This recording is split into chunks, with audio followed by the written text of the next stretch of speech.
बिस्मिल्लाहिर्रहमानिर्रहीम, अस्सलाम वालेकुम। माय नेम इज सफ़र एहसान and this is your channel physics का सफ़र। आज के इस लेक्चर में, आज की इस वीडियो में हम जिस चीज़ को हलवा मक्खन मलाई बनाने की कोशिश करेंगे वो है 11th क्लास फिज़िक्स के चैप्टर नंबर 10 के एक्सरसाइज के कंस्ट्रक्टेड रिस्पॉन्स क्वेश्चंस को। ओके हो गया? तो देखते हैं कि हमसे ये क्वेश्चन नंबर 1 जो है वो क्या इरशाद फरमाता है। A charge is lying stationary between the opposite poles of two magnets. Is a magnetic force exerted on it? आगे दिया हुआ है y कि अगर exert कर रही है तो क्यों कर रही है, नहीं कर रही तो क्यों नहीं कर रही। ठीक है, अच्छा बहरहाल इसकी सिचुएशन सबसे पहले समझते हैं। कहता है टू ऑपोजिट पोल्स के दरमियान में एक स्टेशनरी चार्ज पड़ा हुआ है। जैसे फॉर एग्जांपल हमारे पास ये है नॉर्थ पोल और ये मान लो है साउथ पोल, और जो मैग्नेटिक फील्ड है वो किस तरफ होती है, नॉर्थ से साउथ की तरफ।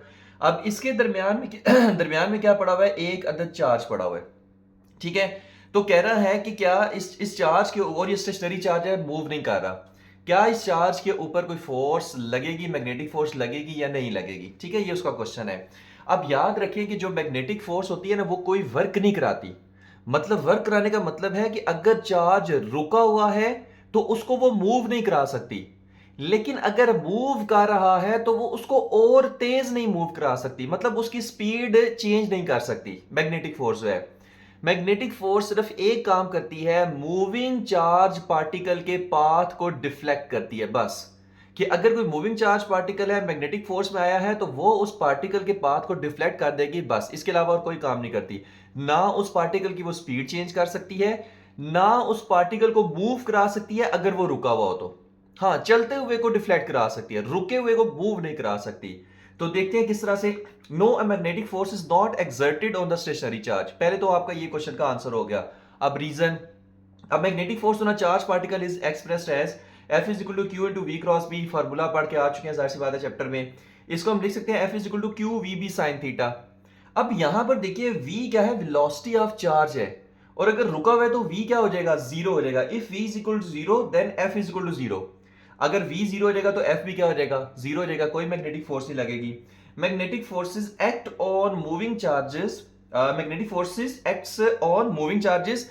Since the charge is stationary, there is no force exerted on it, regardless of the strength of the magnetic field. कि जो मैग्नेटिक फोर्स है वो मूविंग चार्ज पे लगती है, अगर चार्ज रुका हुआ है तो उस पर कोई मैग्नेटिक फोर्स नहीं लगेगी। बेशक जो मैग्नेटिक फील्ड की स्ट्रेंथ जितनी मर्जी हो, कोई से फर्क नहीं पड़ेगा। ओके हो गया? तो चार्ज का मूव करना लाजमी है मैग्नेटिक फोर्स लगने के लिए। ओके, तो ये था हमारा क्वेश्चन नंबर 1। अब यहां पर जो है ना वो क्वेश्चन नंबर 2, 3 और 4 जो है वो मैंने यहां पर कोई नहीं लिखे, ठीक है ना, मेंशन किए। क्यों? क्योंकि वो आपकी पुरानी बुक में से आए हैं और उसकी वीडियो बेहतरीन बनी हुई थी जिसमें मैं खुद सामने आया हुआ था। तो इस वजह से वो जो 3 क्वेश्चन है ना वो आपको, जो मेरी पुरानी वीडियो था वो मैं उसमें आपको दिखाता हूं। ठीक है, तो अभी इस क्वेश्चन के बाद वही वीडियो प्ले होने वाली है। When the switch in the circuit is closed, a current is established in the coil and the metal ring jumps upward. Why? Describe what would happen to the ring if the battery polarity were reversed. देखें, पहले इसकी construction देखते हैं, फिर देखते हैं कि उसने क्वेश्चन में पूछा क्या है। ठीक है, एक हमने सिलेंडर लिया, उसके आसपास क्या कर दिया, एक कॉइल को वाउंड कर दिया और उस कॉइल को जोड़ दिया एक बैटरी के साथ। ठीक है, ये क्या है, ये बैटरी का पॉजिटिव टर्मिनल है, ये बैटरी का नेगेटिव टर्मिनल है। ठीक है, और उस सिलेंडर के इस हिस्से पे हमने क्या रख दिया, एक रिंग रख दिया, एक गोल रिंग सा रख दिया। ठीक है, क्वेश्चन में वो ये कह रहा है कि जब हम स्विच को क्लोज करते हैं, जब हम स्विच को क्लोज करते हैं तो क्या होता है कि ये जो रिंग है ये एकदम अपवर्ड जंप करता है, ये रिंग एकदम अपवर्ड जंप करता है। ऐसा क्यों है ये बताएं। सेकंड पार्ट में उसने पूछा हुआ है कि अगर हम बैटरी की पोलैरिटी रिवर्स कर दें तो क्या फिर भी रिंग अपवर्ड जंप करेगा, और अगर अपवर्ड जंप करेगा तो क्यों करेगा। ठीक हो गया, तो पहला पार्ट इसका देखते हैं कि रिंग अपवर्ड जंप क्यों करता है जैसे हम स्विच को क्लोज करते हैं। तो देखिए, जब मैंने स्विच को क्लोज किया तो क्या हुआ कि इसमें करंट फ्लो होना शुरू हो गया, ऐसे ऐसे ऐसे और इस डायरेक्शन में इधर। ठीक है ना, यानी कि अगर यहां पर आप देखें तो अगर इसमें करंट फ्लो कर रहा है तो हमें पता है कि जब किसी कॉइल में करंट फ्लो करता है तो उसमें एक मैग्नेटिक फील्ड प्रोड्यूस हो जाती है और उसकी एक साइड नॉर्थ बन जाती है, एक साइड साउथ बन जाती है। ऐसा ही है, ठीक हो गया। तो अब हमने देखना है इस कॉइल की कौन सी साइड नॉर्थ बनेगी, कौन सी साइड साउथ बनेगी। करंट क्या चल रहा है, क्लॉकवाइज। तो अगर क्लॉकवाइज करंट चल रहा है तो थंब की डायरेक्शन में क्या होगा, नॉर्थ पोल होगा, यानी इस कॉइल का नॉर्थ पोल इधर बनेगा और साउथ पोल कुछ इस तरफ बनेगा, ठीक है, मतलब ऊपर की तरफ, यहाँ पर साउथ पोल ऊपर बनेगा। यहाँ से मैग्नेटिक फील्ड लाइन क्या होगी, एमिट होंगी इस तरह से, ठीक है, नॉर्थ पोल इधर बना है ना। अब हमें पता है कि जब भी इसमें मैग्नेटिक फील्ड प्रोड्यूस होंगी तो इस कॉइल में क्या है, इस रिंग में क्या आएगा, चेंज इन फ्लक्स आएगा, क्योंकि ये मैग्नेटिक फील्ड लाइन इस रिंग में से भी तो गुजर रही है, इस रिंग में से भी तो गुजर रही है, तो चेंज इन फ्लक्स आएगा। और फ्लक्स इसमें क्या होगा, इंक्रीज होगा, चेंज इन फ्लक्स इंक्रीज होगा, तो इस रिंग में एक इंड्यूस्ड ईएमएफ आ जाएगा। जब एक इंड्यूस्ड ईएमएफ आ जाएगा तो उसके बाद एक इंड्यूस्ड करंट आ जाएगा, और इंड्यूस्ड करंट क्या करेगा, उसके बाद एक इंड्यूस्ड मैग्नेटिक फील्ड भी आ जाएगी, ठीक है। तो इंड्यूस करंट क्या करेगा, जो इसमें प्रोड्यूस हुआ है वो इस फ्लक्स को डिक्रीज करने की कोशिश करेगा। क्यों, जब मैंने एक स्विच को क्लोज किया तो करंट जीरो से मैक्सिमम तक पहुंचा, फ्लक्स इंक्रीज हुआ। जब फ्लक्स इंक्रीज हुआ तो इसमें चेंज इन इंड्यूस्ड ईएमएफ आया, sorry change in magnetic flux आया, जिसकी वजह से एक इंड्यूस्ड ईएमएफ प्रोड्यूस हुआ, जिसकी वजह से एक इंड्यूस्ड करंट प्रोड्यूस हुआ। अब लेंज़ेस लॉ के मुताबिक इसमें जो प्रोड्यूस हुआ इंड्यूस्ड करंट, उसने क्या करना है, इस चेंज इन फ्लक्स जो इंक्रीज हो रहा है उसको डिक्रीज करने की कोशिश करनी है। अब डिक्रीज किस तरह से करेगा, ये रिंग अपने इस साइड पे साउथ बना देगा, इस साइड पे नॉर्थ बना देगा, तो साउथ और साउथ एक दूसरे को क्या करते हैं, रिपेल करते हैं। इस वजह से ये रिंग क्या करेगा, एकदम अपवर्ड जंप करेगा। और यही उसने पूछा हुआ था कि रिंग अपवर्ड जंप क्यों करेगा, क्योंकि जो हमारे पास इंड्यूस करंट होता है वो ऑलवेज अपोज करता है उस काज को जिसने इसको प्रोड्यूस किया है, ठीक है। अब इसका नेक्स्ट पार्ट देखते हैं, बी पार्ट, कि अगर मैं बैटरीज की पोलैरिटीज को रिवर्स कर दूं तो फिर क्या होगा, ठीक हो गया। अब मैंने क्या किया कि पॉजिटिव उस तरफ लगा दिया और नेगेटिव इस तरफ। अब क्या करंट क्या फ्लो होना शुरू हो गया, इस तरफ एंटी क्लॉकवाइज डायरेक्शन में, ऐसा ही है, इस तरफ प्रोड्यूस होना शुरू हो गया। और अगर एंटी क्लॉकवाइज डायरेक्शन में प्रोड्यूस हो रहा है, मतलब कि इस तरह से प्रोड्यूस हो रहा है एंटी क्लॉकवाइज डायरेक्शन में, तो थंब क्या शो करेगा, नॉर्थ पोल को, ठीक हो गया। मतलब इस कॉइल का अब इस तरफ क्या बनेगा, नॉर्थ पोल बनेगा, और इस कॉइल का इस तरफ क्या बनेगा, साउथ पोल बनेगा। यानी अब मैग्नेटिक फील्ड लाइन इस हिस्से में से इस कॉइल के अंदर आ रही हैं और यहाँ से क्या हो रही हैं, बाहर निकल रही हैं, ऐसा ही है। तो देखिए जब बैटरीज की पोलैरिटी रिवर्स करेंगे, ठीक है, तो यहाँ पर नॉर्थ बनेगा, यहाँ पर साउथ बनेगा रिंग के अंदर, इस कॉइल के अंदर। तो गौर से सुनना है कि जब यहाँ पे नॉर्थ बनेगा, यहाँ पे साउथ पोल बनेगा, तो मैग्नेटिक फील्ड लाइन इस रिंग में से गुजरेंगी। जब रिंग में से गुजरेंगी तो चेंज इन मैग्नेटिक फ्लक्स होगा, और चेंज इन मैग्नेटिक फ्लक्स क्या हो रहा है, इंक्रीज हो रहा है, क्योंकि करंट दोबारा जीरो से मैक्सिमम वैल्यू पर गया है। तो change in magnetic flux increase हो रहा है, जिसकी वजह से इसमें एक इंड्यूस्ड ईएमएफ प्रोड्यूस होगा, एक इंड्यूस्ड करंट प्रोड्यूस होगा। अब इंड्यूस्ड करंट इसमें इस डायरेक्शन में प्रोड्यूस होगा कि वो जो चेंज इन फ्लक्स है, जो इंक्रीज हो रहा है, उसको डिक्रीज करने की कोशिश करे। जब डिक्रीज करने की कोशिश करेगा तो ये क्या करेगा, रिंग अपने इस साइड पे नॉर्थ पोल बना देगा और इस साइड पे साउथ पोल बना देगा। जब इस साइड पे नॉर्थ पोल बना देगा, इस साइड पे साउथ पोल बना देगा, और ये नॉर्थ और नॉर्थ एक दूसरे को क्या करेंगे, रिपेल करेंगे, और रिंग जो है वो अगेन अपवर्ड जंप करेगा। क्यों, क्योंकि चेंज इन मैग्नेटिक फ्लक्स को उसने डिक्रीज करने की कोशिश करनी है, और डिक्रीज तभी वो कर सकेगा कि जब वो अपनी इस तरफ नॉर्थ पोल बना दे, इस तरफ साउथ पोल बना दे, तब रिंग अपवर्ड जंप करेगा उसको डिक्रीज करने के लिए।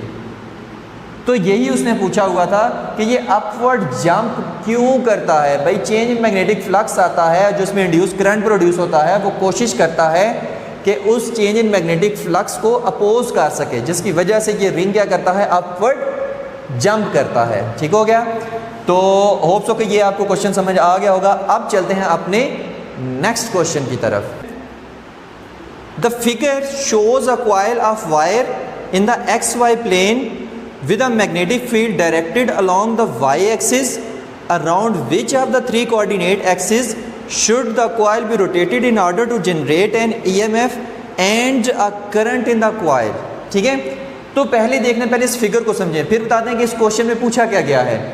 तो देखिए हमने क्या लिया, X Y and Z axis पहले तो लिए, बताते हैं सारा आसान सा। ये जो वाई एक्सिस है वो इस तरफ है, जो जेड एक्सिस है वो इस तरफ है, और जो एक्स एक्सिस है ये आपकी तरफ है। बनाने में इस तरह से हो सकता है, एक्स एक्सिस आपकी तरफ, जेड एक्सिस ऊपर की तरफ और वाई एक्सिस इस तरफ। ठीक हो गया, एक चीज़ ये।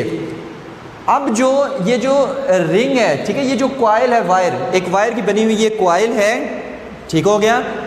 अब ये पड़ी हुई है एक्स वाई प्लेन में, मतलब इस तरह से एक्स प्लेन, वाई प्लेन, और उसमें इस तरह से ये जो हमारे पास कॉइल है वो पड़ी हुई है। ठीक है, जब इस तरह से कॉइल पड़ी हुई है तो उसने पूछा ये है कि मैं इस कॉइल को किस डायरेक्शन में रोटेट करूं, मतलब किस एक्सिस के गिर्द रोटेट करूं कि इसमें EMF इंड्यूस्ड हो जाए, उसके बाद एक इंड्यूस करंट इसमें प्रोड्यूस हो जाए।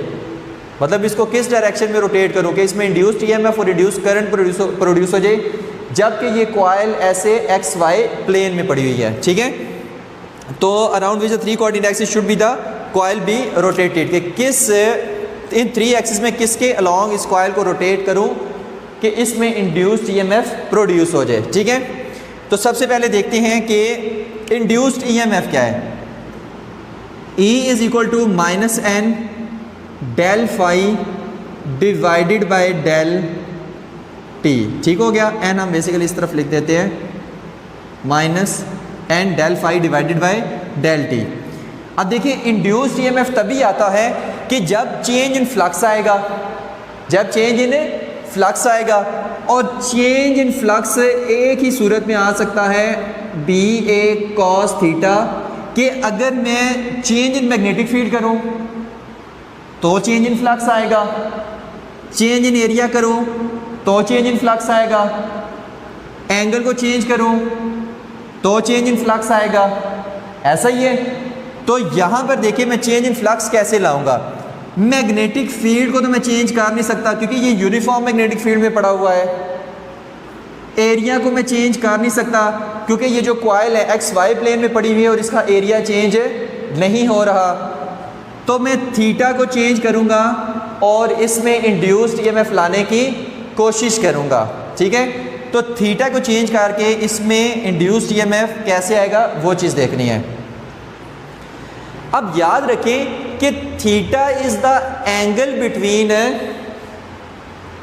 Magnetic field line and area vector, magnetic field line and area vector. तो अब देखते हैं कि क्या मैं अगर इसको y एक्सिस के अराउंड अबाउट इस कॉइल को रोटेट करूं तो क्या इंड्यूस्ड EMF आएगा, क्योंकि उसने यही पूछा कि इसके क्रॉस रोटेट करूं तो इंड्यूस्ड EMF आएगा, इसके क्रॉस करूं तो आएगा, या इसके क्रॉस करूं तो आएगा। तो मैं पहले चेक करता हूं कि अगर y एक्सिस के क्रॉस इस कॉइल को मैं रोटेट करूं तो क्या इंड्यूस्ड EMF आएगा या नहीं आएगा। याद रखना है कि theta is the angle between area vector and magnetic field. ठीक है, तो ये जी हमारी कॉइल पड़ी हुई है और ये इसका क्या है, नॉर्मल है, यानी ये इसका एरिया वेक्टर है, और मैग्नेटिक फील्ड किधर है, y एक्सिस पे है, इस डायरेक्शन में। मतलब कि जो हमारे पास मैग्नेटिक फील्ड है ये रेड से शो कर रहे हैं वो इस डायरेक्शन में। ठीक है, ऐसे ऐसे है। ठीक हो गया। अब मैंने क्या करना है, y एक्सिस के गिर्द कॉइल को रोटेट करना है, मतलब कि इस तरह से इस तरह से इसको रोटेट करना है। जैसे स्क्रू नहीं खोलते, हमारे पास स्क्रू नहीं खोलते, इस तरह से, जैसे इस तरह से करेंगे तो स्क्रू ऐसे पीछे की तरफ आएगा। तो हमने क्या करना है, इस डायरेक्शन में इसको रोटेट करना है और देखना है कि क्या इसमें चेंज इन मैग्नेटिक फ्लक्स आएगा या नहीं आएगा। ठीक है, क्योंकि वो आएगा तभी इंड्यूस्ड EMF आएगा। तो देखिए जब मैं इसको रोटेट कर रहा हूँ तो मैग्नेटिक फील्ड याद रखने की इस तरफ है। अब मैग्नेटिक फील्ड और इस एरिया वेक्टर के दरमियान एंगल कितना है, 90 डिग्री का। ठीक है, क्यों, मैग्नेटिक फील्ड इस डायरेक्शन में है। अगर ये रोटेट करके इधर आ रही है अब भी कितना है, 90 डिग्री का। अगर ये रोटेट करके इधर आ रही है अब भी कितना है, 90 डिग्री का। तो इसी तरह अगर ये रोटेट करती जाती है वाई एक्सिस के अलॉन्ग, तो हमेशा जो एरिया वेक्टर है, कई किताबों में इसको नॉर्मल कहा गया है, कि हमेशा नॉर्मल और मैग्नेटिक फील्ड के दरमियान जो एंगल है वो 90 डिग्री बन रहा है। मतलब एरिया वेक्टर और मैग्नेटिक फील्ड के दरमियान है हमेशा एंगल 90 डिग्री बन रहा है। और cos 90 क्या होता है? ज़ीरो। तो cos 90 ज़ीरो का तो ये सारी टर्म ज़ीरो, मतलब change in flux Y axis के अलॉन्ग तो कोई नहीं आ रहा, लिहाजा वाई एक्सिस के गिर्द अगर कॉइल को रोटेट करेंगे तो कोई इंड्यूस्ड ईएमएफ प्रोड्यूस नहीं होगा। अब एक्स एक्सिस के गिर्द प्रोड्यूस करके देखते हैं। एक्स एक्सिस के गिर्द मतलब इस तरह से इसको रोटेट करना है, इस तरह से। जब इस तरह से रोटेट करें, अक्सर स्क्रू खोलें तो इस तरह से ऐसे बाहर की तरफ आता है ना, जब रोटेट करें तो मैंने क्या करना है, इसको एक्स एक्सिस के ग्राउंड अबाउट ऐसे रोटेट करना है। तो अब देखना है क्या है, यहाँ पर देखें, ये इसका क्या है, एरिया वेक्टर, या इसको नॉर्मल भी कहते हैं। फिर से बता रहा हूँ, नॉर्मल और एरिया वेक्टर एक ही चीज़ है। अब क्या है, मैग्नेटिक फील्ड की डायरेक्शन चेंज नहीं हो रही, वो वाई एक्सिस की तरफ ही है, ठीक है, ये याद रखना है। अब अगर इस तरह से कॉइल पड़ी हुई है तो कॉइल के दरमियान और मैग्नेटिक फील्ड के दरमियान एंगल कितना है? 0 डिग्री। अगर इस तरह से कॉइल रोटेट की तो अब एंगल 90 डिग्री, इस तरह से रोटेट की अब एंगल मैग्नेटिक फील्ड और नॉर्मल के दरमियान या एरिया वेक्टर के दरमियान 180 डिग्री, अब 90 डिग्री और अब फिर 0 डिग्री। यानी कि पता हमें ये चला कि जब मैं कॉइल को एक्स एक्सिस के राउंड अबाउट ऐसे रोटेट करूंगा तो फिर हमारे पास चेंज इन मैग्नेटिक फ्लक्स आएगा। क्यों? कभी 0 डिग्री, कभी 90 डिग्री, कभी 180 डिग्री, कभी फिर 0 डिग्री, ऐसा ही है ना। तो जब हमारे पास एंगल लगातार चेंज हो रहा है, कभी 0 हो रहा है, कभी 90 हो रहा है, कभी 180 हो रहा है, ठीक है, कभी फिर से 0 हो रहा है, तो चेंज इन फ्लक्स नहीं आ रहा। तो चेंज इन फ्लक्स आएगा तभी तो हमारे पास इंड्यूस्ड ईएमएफ प्रोड्यूस होगा। तो आपने आंसर ये देना है कि जब मैं इसको एक्स एक्सिस के राउंड अबाउट रोटेट करूंगा तब इसमें चेंज इन मैग्नेटिक फ्लक्स आएगा, तब इसमें इंड्यूस्ड ईएमएफ प्रोड्यूस होगा, तब इसमें इंड्यूस्ड करंट प्रोड्यूस होगा, ठीक है। अच्छा, अगर जेड एक्सिस के गिर्द रोटेट करें, जेड एक्सिस के गिर्द हम इसको ऐसे रोटेट करेंगे, स्क्रू इसको ऐसे ऐसे ऐसे खोलें तो ऊपर की तरफ जाएगा ना, तो इसको हम ऐसे ऐसे रोटेट करेंगे, इस तरह से। जब इस तरह से रोटेट करेंगे तो ये क्या है, ये इसका नॉर्मल है, ये एरिया वेक्टर है, तो और मैग्नेटिक फील्ड लाइन इस तरफ है, तो हमेशा एरिया वेक्टर और मैग्नेटिक फील्ड के दरमियान एंगल 90 डिग्री का रहेगा अगर कॉइल को इस तरह से रोटेट करें। तो cos 90 0, फ्लक्स चेंज नहीं होगा, लिहाजा कोई इंड्यूस्ड ईएमएफ प्रोड्यूस नहीं होगा। यानी कि वाई एक्सिस और जेड एक्सिस के अक्रॉस कोई इंड्यूस्ड ईएमएफ या इंड्यूस्ड करंट प्रोड्यूस नहीं होगा। इंड्यूस्ड ईएमएफ या इंड्यूस्ड करंट तभी प्रोड्यूस होगा जब मैं इस कॉइल को रोटेट करूंगा अराउंड एक्स एक्सिस, तब इंड्यूस्ड ईएमएफ और इंड्यूस्ड करंट प्रोड्यूस होगा। यही उसने पूछा हुआ था। Is it possible to change both the area of the loop and the magnetic field passing through the loop and still not have an induced EMF in the loop? कहता है कि क्या ऐसा पॉसिबल है कि मैं लूप का area भी चेंज कर रहा हूँ, मैग्नेटिक फील्ड भी चेंज कर रहा हूँ, लेकिन फिर भी उसमें कोई इंड्यूस्ड ईएमएफ प्रोड्यूस ना हो? क्या ऐसा पॉसिबल है? तो आपने कहना है yes it is possible when we change the magnetic field and area of the loop in such a way that the product of B and A remains constant, then there is no EMF produced in the loop. है किस तरह से देखें, phi हमारे पास क्या होता है, phi is equal to B dot A होता है, ऐसा ही है। अब मैंने क्या कहा है कि मैग्नेटिक फील्ड भी चेंज हो रही है, एरिया भी चेंज हो रहा है, उसमें फिर भी यानी कोई भी चेंज इन फ्लक्स नहीं आ रहा, मतलब फिर भी इंड्यूस्ड ईएमएफ नहीं आ रहा। क्या ऐसा पॉसिबल है? और मैंने क्या कहा था, ऐसा पॉसिबल है। अब इस तरह कैसे पॉसिबल है वो चीज़ देखनी है। डेल्टा बी डेल्टा ए दोनों चेंज हो रहे हैं। अब मैं इस तरह से इन दोनों को चेंज करूं कि इन दोनों की प्रोडक्ट क्या रहे, सेम रहे, तब हमारे पास कोई इंड्यूस्ड ईएमएफ प्रोड्यूस नहीं होगा। किस तरह से? अगर मैं मैग्नेटिक फील्ड की वैल्यू कर देता हूं 2,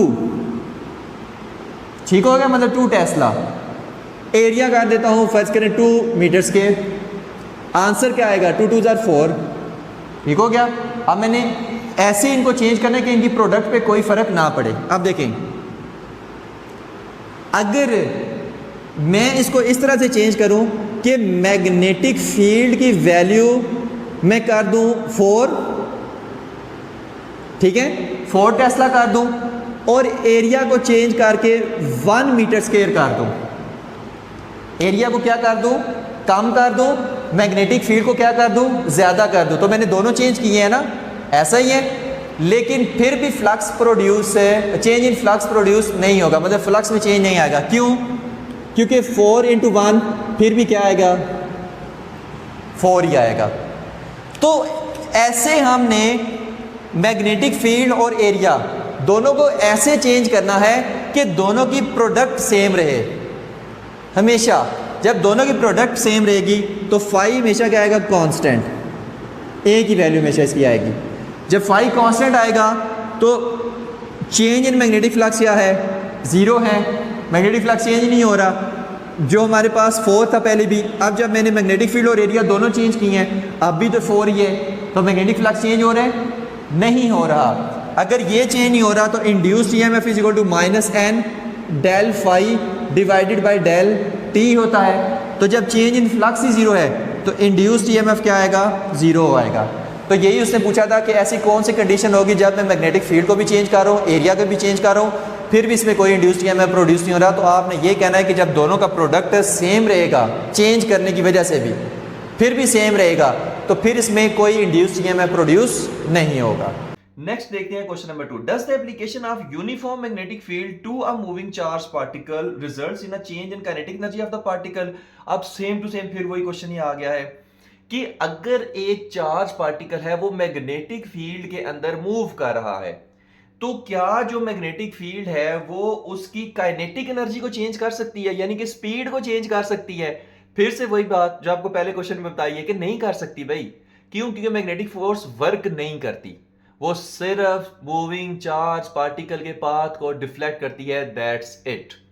तो यहां पर क्या होगा, no the application of uniform magnetic field does not change the kinetic energy of the moving charge particle. क्यों नहीं चेंज करेगी वो चीज देखते हैं।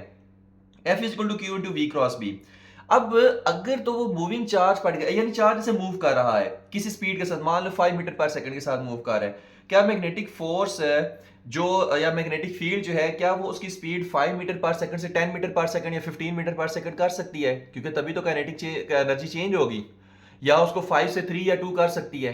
नहीं कर सकती। 5 है तो 5 ही रहेगी, वो कम या ज्यादा नहीं होगी। इसका मतलब काइनेटिक एनर्जी भी कांस्टेंट रहेगी अगर जो मैग्नेटिक फील्ड के अंदर चार्ज मूव कर रहा है। अब यहां पर उसने क्या कहा है, as magnetic force is always perpendicular to V। ये बड़े मजे की कहानी है कि अगर मैग्नेटिक फोर्स वर्क करेगी तो काइनेटिक एनर्जी चेंज होगी ना। तो यहां पर मैग्नेटिक फोर्स कोई वर्क ही नहीं कर रही।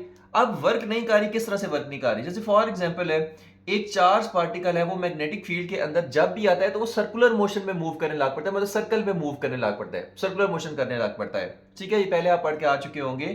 तो अगर ये चार्ज पार्टिकल है, मान लें ये चार्ज पार्टिकल है, ये क्या क्या मैग्नेटिक फील्ड के अंदर आया और ऐसे सर्कल में मूव करने लग पड़ा। अगर मैं किसी भी पॉइंट पर इसकी वेलोसिटी देखना चाहूं तो किस तरफ लगेगी, अलोंग द टेंजेंट V, और इस पे फोर्स किधर लगेगी, टुवर्ड्स द सेंटर। ठीक है, यानी मैग्नेटिक फोर्स किधर लगेगी, इस पे सेंटर की तरफ लगेगी और वही सेंट्रीपिटल फोर्स प्रोवाइड करेगी। तो अब अगर वेलोसिटी इसकी टेंजेंशियल वेलोसिटी इस तरफ है तो डिस्प्लेसमेंट भी इस तरफ होगा। जिस डायरेक्शन में वेलोसिटी होती है उसी डायरेक्शन में लीनियर डिस्प्लेसमेंट होता है। तो V यहां पे इसीलिए लिखा है V या दैट इज D। तो ये इसका मतलब है डिस्प्लेसमेंट भी इसी डायरेक्शन में होगा, फोर्स जो है सेंटर की तरफ है। दोनों में फिर एंगल कितना है, 90 डिग्री। तो V कर लें या D कर लें, दोनों इसी डायरेक्शन में है, एंगल दोनों में कितना है, 90 डिग्री। अब यहां पे देखिए वर्क का फार्मूला हमने पढ़ा हुआ है, W is equal to FD cos theta. W is equal to FD cos theta. Theta यहां पर कितना है, 90 डिग्री है। ठीक है, और cos 90 क्या होता है, 0 होता है, लिहाजा वर्क आपके पास कितना आ जाएगा, 0 आ जाएगा। ओके हो गया। तो ये था इसका आंसर। इसके आगे आपने 2 मजीद जो है वो लाइन लिख देनी है, वो आपको बताते हैं कि वो कौन सी लिखनी है। वो 2 लाइंस है कि so no work is done by magnetic force and thus not changing its kinetic energy. ठीक है, लिहाजा कोई वर्क नहीं होगा, काइनेटिक एनर्जी चेंज नहीं होगी। द पार्टिकल्स पाथ में चेंज डायरेक्शन, पार्टिकल्स का पाथ है वो डायरेक्शन वो चेंज कर सकता है, इसमें कोई इशू नहीं है, क्योंकि मैग्नेटिक फोर्स की डायरेक्शन चेंज करा सकती है, but its speed and kinetic energy remains constant. Speed और काइनेटिक एनर्जी कांस्टेंट रहेगी। ठीक है, तो ये था हमारा क्वेश्चन नंबर 5। ओके हो गया। नेक्स्ट क्वेश्चन है question number 6। A uniform electric field and a magnetic field act in the same direction। कहता है कि एक यूनिफॉर्म इलेक्ट्रिक फील्ड है, उसकी डायरेक्शन क्या है, ये है। ठीक है, और एक यूनिफॉर्म मैग्नेटिक फील्ड है, उसकी भी डायरेक्शन क्या है, यही है। यानी कि यूनिफॉर्म इलेक्ट्रिक फील्ड और मैग्नेटिक फील्ड दोनों एक ही डायरेक्शन में एक्ट कर रहे हैं, ठीक है। अच्छा, अब क्या होगा, a proton is projected into the space with a uniform velocity in opposite direction, what will happen to the proton. कहता है एक प्रोटॉन को हम क्या करते हैं, प्रोजेक्ट करते हैं स्पेस के अंदर जहां पर इलेक्ट्रिक फील्ड और मैग्नेटिक फील्ड है एक ही डायरेक्शन के अंदर। तो आप बताओ इस प्रोटॉन के साथ क्या होगा, और ये प्रोटॉन हम इलेक्ट्रिक फील्ड और मैग्नेटिक फील्ड की अपोजिट डायरेक्शन में प्रोजेक्ट कर रहे हैं, ठीक है, क्योंकि उसने कहा है with uniform velocity in opposite direction. तो what will happen to the proton, proton के साथ क्या होगा, क्योंकि जाहिर सी बात है इलेक्ट्रिक फील्ड है तो इलेक्ट्रिक फोर्स लगनी चाहिए, इसका पता है मैग्नेटिक फील्ड है तो मैग्नेटिक फोर्स लगनी चाहिए। तो बताओ ये प्रोटॉन के साथ क्या होगा। तो सबसे पहले हम देखते हैं कि ये इलेक्ट्रिक फील्ड उसके साथ क्या करेगी, बाद में देखते हैं कि ये मैग्नेटिक फील्ड उसके साथ क्या करेगी। दोनों एक ही डायरेक्शन में ना, प्रोटॉन इन दोनों के अपोजिट डायरेक्शन हमने प्रोजेक्ट किया है। तो सबसे पहले देखते हैं इलेक्ट्रिक फील्ड का। The electric force acts opposite to the initial velocity of proton. अब इसमें ना एक कॉन्सेप्ट याद रखें कि अगर पॉजिटिव चार्ज है ना, तो उस पे जो फोर्स लगती है इलेक्ट्रिक फील्ड के अंदर, वो इलेक्ट्रिक फील्ड की डायरेक्शन में लगती है। ये मोस्ट इंपोर्टेंट लाइन है कि जो पॉजिटिव चार्ज है उस पे जो है वो फोर्स लगती है इलेक्ट्रिक फील्ड के अंदर, F is equal to Q E, वो इलेक्ट्रिक फील्ड की डायरेक्शन में लगती है। और जो नेगेटिव चार्ज है, इलेक्ट्रॉन है, उस पे इलेक्ट्रिक फोर्स लगती है, वो इलेक्ट्रिक फील्ड की अपोजिट डायरेक्शन में लगती है। मतलब अगर इलेक्ट्रिक फील्ड इस डायरेक्शन में है तो इलेक्ट्रॉन पे चार्ज, इलेक्ट्रॉन पे फोर्स इस तरफ लगेगी, लेकिन अगर प्रोटॉन है, पॉजिटिव चार्ज है, तो उस पे फोर्स इलेक्ट्रिक फील्ड की डायरेक्शन में लगेगी। ये आपको पता होना चाहिए। तो अब देखें, अब ये प्रोटॉन इधर इलेक्ट्रिक फील्ड के अंदर आ रहा है, अभी मैग्नेटिक फील्ड को बाद में डिस्कस करते हैं। तो इलेक्ट्रिक फील्ड में आ रहा है, इस पे इलेक्ट्रिक फोर्स लगेगी। अब ये प्रोटॉन आ रहा है इस तरफ, इलेक्ट्रिक फील्ड, इलेक्ट्रिक फोर्स इसको इस तरफ मूव कराना चाह रही है। प्रोटॉन आ रहा है इस तरफ, इलेक्ट्रिक फोर्स इसको इस तरफ मूव कराना चाह रही है। तो देखिए क्या होगा, तो जब ये इस तरफ आएगा ना, तो इसकी स्पीड आहिस्ता आहिस्ता कम होगी। क्यों? क्योंकि इलेक्ट्रिक फोर्स कह रही है जा उस तरफ, उस तरफ जा, उस तरफ जा, मेरे करीब मत आ, चल मैं तुझे उधर मूव कराऊंगी। लेकिन प्रोटॉन जाहिर सी बात है, आपने उसको वेलोसिटी देके इस तरफ मूव कराया हुआ है, तो इधर आता जाएगा, इसकी स्पीड कम होती जाएगी और कम होते होते आखिरकार ऐसे रुक जाएगा। और जब रुक जाएगा उसके बाद ऐसे पलटी खाएगा और फिर इलेक्ट्रिक फील्ड की डायरेक्शन में मूव करने लग पड़ेगा और इसकी स्पीड इंक्रीज होने लग पड़ेगी। सही है। तो ये प्रोटॉन के साथ होगा इलेक्ट्रिक फील्ड की मौजूदगी में। इलेक्ट्रिक फील्ड की तरफ आते हुए इसकी स्पीड कम होगी और रुक जाएगा, फिर ऐसे मुड़ेगा और इलेक्ट्रिक फील्ड की डायरेक्शन में, क्योंकि उस पे फोर्स, इलेक्ट्रिक फोर्स जो है वो इलेक्ट्रिक फील्ड की डायरेक्शन में लग रही है, तो इलेक्ट्रिक फील्ड की डायरेक्शन में फिर वो ऐसे मूव करने लग पड़ेगा और उसकी स्पीड इंक्रीज होगी। ओके हो गया। So the electric force acts opposite to the initial velocity of proton, causing the change in speed। Speed को चेंज करेगी कैसे? The proton will first decelerate. Proton जो पहले क्या होगा, आहिस्ता होगा, उसकी स्पीड कम होगी। उसके बाद कम्स टू रेस्ट, रुक जाएगा, and then accelerate in opposite direction, फिर ऑपोजिट डायरेक्शन में एक्सलरेट करेगा, जिसकी स्पीड इंक्रीज होगी along the same straight line, उसी स्ट्रेट लाइन के ऊपर, जिस स्ट्रेट लाइन के ऊपर आया था उसी स्ट्रेट लाइन के ऊपर वापस आएगा। ठीक है, जिस स्ट्रेट लाइन के ऊपर आया था उसी स्ट्रेट लाइन के ऊपर वापस आएगा। इसकी ना एक छोटी सी अगर आपको एग्जांपल दें ना, तो यहां पर देखें कि अगर आपके पास ना ऐसे ये स्प्रिंग हो, सही है, और आप क्या करें, यहां से एक छोटा सा मैस है और आप क्या करें, इसको ऐसे धक्का लगा के ना ऐसे स्प्रिंग की तरफ ऐसे लेके जाए, ऐसे स्प्रिंग की तरफ लेके जाए। तो जब आप ऐसे धक्का लगा के जाएंगे तो आहिस्ता आहिस्ता जो मैस है, जाहिर सी बात आपको फोर्स ज्यादा लगानी पड़ेगी और बेचारा इधर जाकर कितना सारा आप धक्का लगाएंगे, इधर जाके रुक जाएगा, फिर जब आप छोड़ेंगे तो किधर आएगा, इस तरफ काफी स्पीड में आएगा। क्यों? क्योंकि स्प्रिंग उस पे फोर्स इस तरफ लगा रहा है। ओके क्या? तो मैस को इधर से आप धक्का लगा के छोड़ दें, बल्कि मैस को धक्का लगा के छोड़ दें, स्प्रिंग को वो पहले कंप्रेस करेगा, मैस की स्पीड कम होगी, यहाँ पे आके जीरो हो जाएगी, फिर स्प्रिंग उसको भाई बताएगा ठहर, तूने मुझे कंप्रेस किया, मैं अब तुझे बताता हूँ, वो उधर धकेलेगा।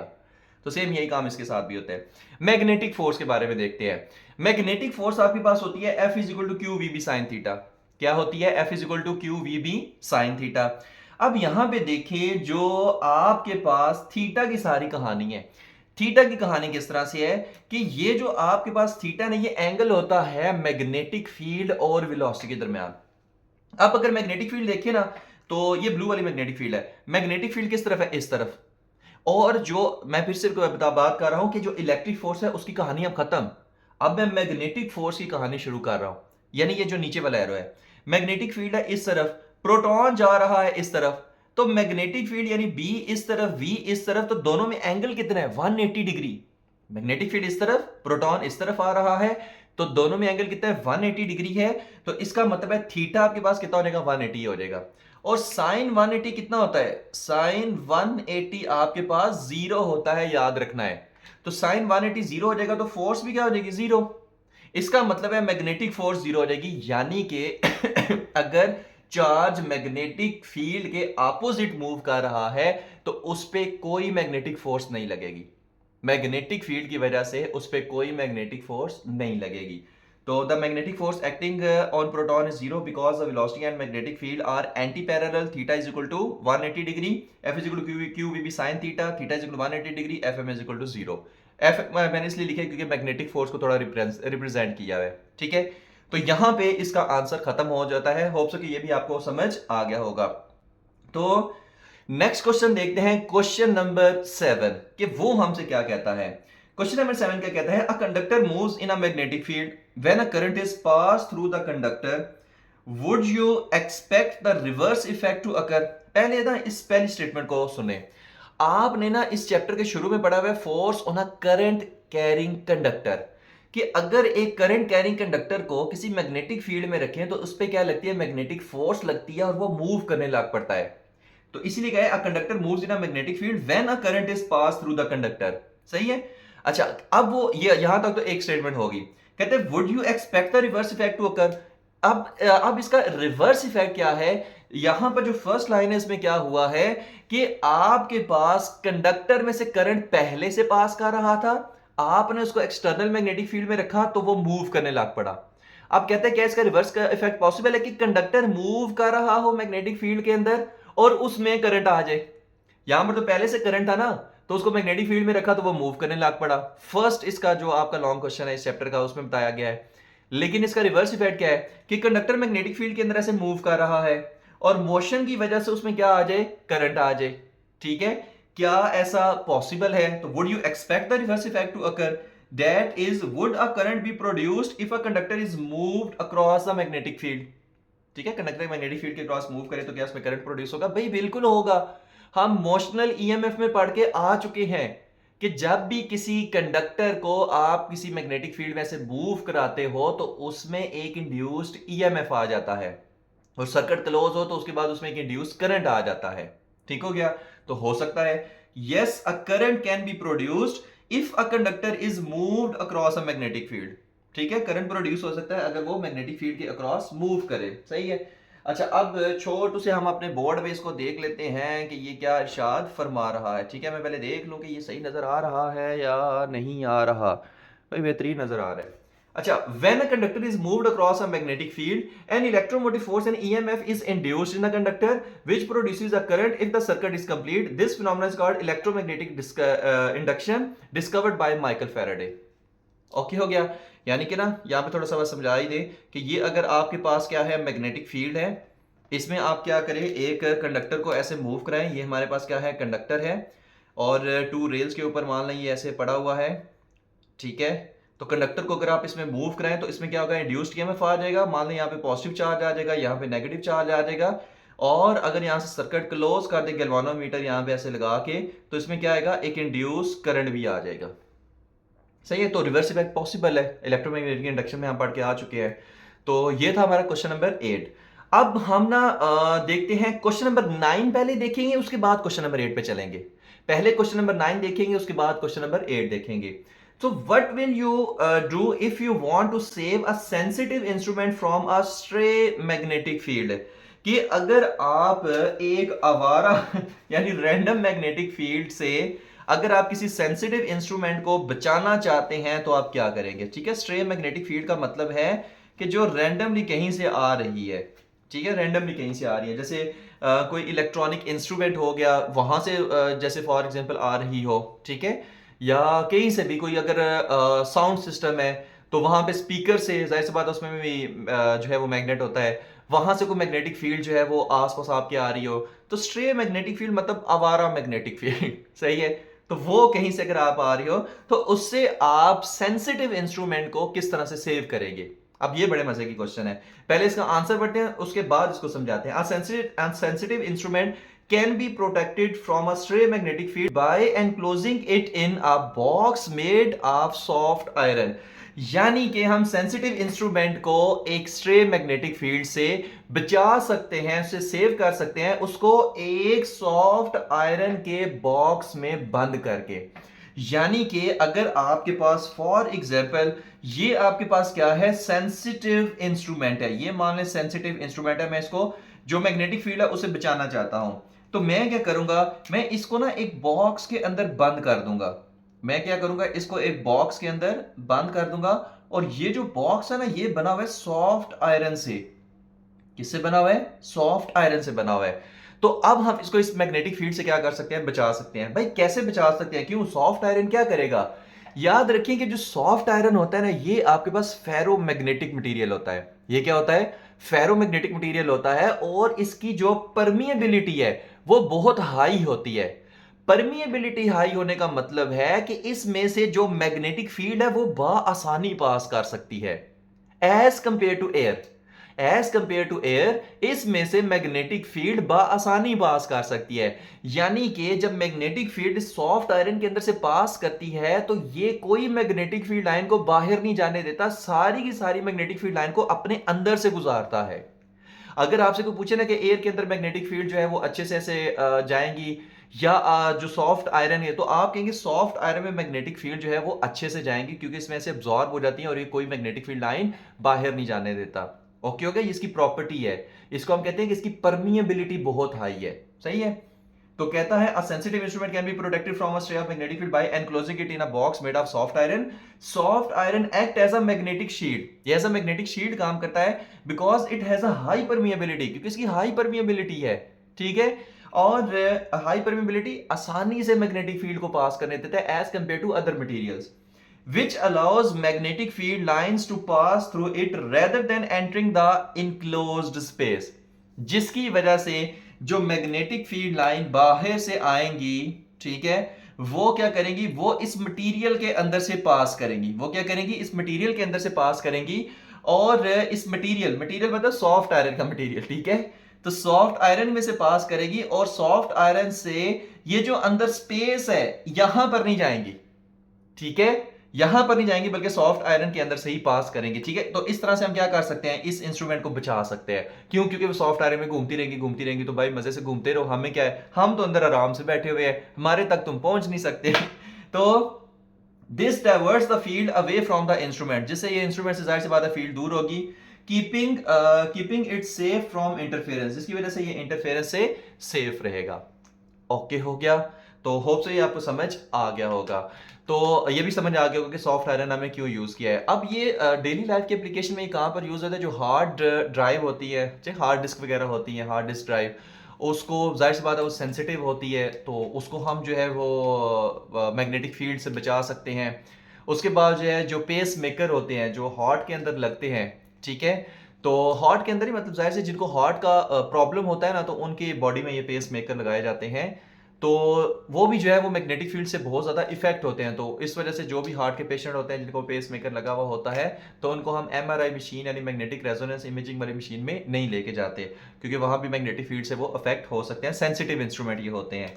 तो बहरहाल ये था हमारा क्वेश्चन नंबर 9। नेक्स्ट क्वेश्चन है क्वेश्चन नंबर 8, और ये क्वेश्चन नंबर 8 बहुत ज्यादा बड़ा था, लिहाजा मैंने इसको जो है ना वो सिर्फ ऐसी 8 शीट लिख के ना और आगे जस्ट आंसर लिख दिया है। बाकी हम इसको क्वेश्चन नंबर 8 को हम बुक से पढ़ते हैं।